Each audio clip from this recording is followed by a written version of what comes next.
Hey everyone, Ian King here, Senior Research Analyst at Banyan Hill Research. And in today's webinar, I am going to explain to you my thesis of why I think self-driving cars are going to be here by the end of the next decade. Now, before I do that, I want to ask you, if you like the videos, please hit the subscribe button down here. If you like what you're seeing, you can always hit us a like or maybe leave a comment and we'll be sure to reply to you. But what I want to discuss today is the reason why I think self-driving cars are going to be everywhere by the end of the next decade. And what I'm going to draw upon is a lesson from history. In fact, dating back to the 1920s was the last time we really saw a huge automotive revolution.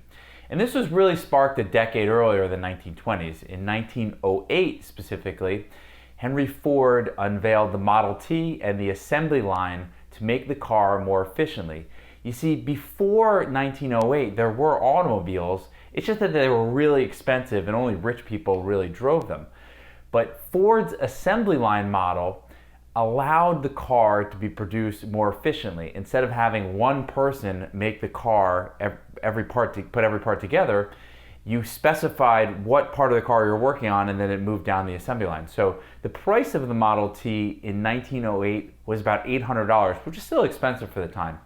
But by 1921, the price of the Model T had dropped to $310.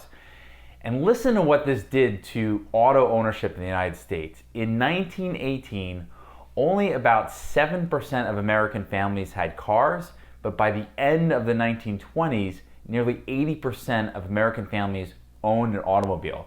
So the 1920s really were an explosion of automobile ownership in the United States, and the amount of cars on the road actually tripled. And this disrupted, obviously, other aspects of society as well. And the reason why auto ownership exploded specifically was just an economic issue. Cars became cheaper so people could afford them. And now what we're looking at in today's economy is not so much as a car, but as transportation, how I get from point A to point B. And that's why companies like Uber and Lyft are worth hundreds of billions of dollars, because they're reinventing the transportation industry. You don't have to own a car anymore to get around. Transportation is becoming a service industry. You can find someone on an app that will pick you up and they'll drive you to a new part. Now, why I think self-driving cars are coming faster than we even like to expect is for a number of reasons. One, I want you to think about all new technology and when we first hear of it to when it's just everywhere in society and how quickly things like that happen. So think about the mobile phone. Nobody had a smartphone in 2008. And by 10 years later, you can't live without one. I mean, Americans spend at least 3 hours a day staring at a smartphone. Can you imagine your life without your smartphone? But a little over 10 years ago, they didn't even exist. So technology happens faster than we expect. And why self-driving cars will happen faster, it comes down to economics. Right now, if you were to take an Uber, it costs about $2.50 per mile. Driving your own car costs about 80 cents per mile. However, a self-driving taxi is going to set you back only 30 cents per mile. And I've seen some estimates that have even below that. In fact, Elon Musk says that it's going to be about 18 cents a mile cost of transportation in a self-driving Tesla someday.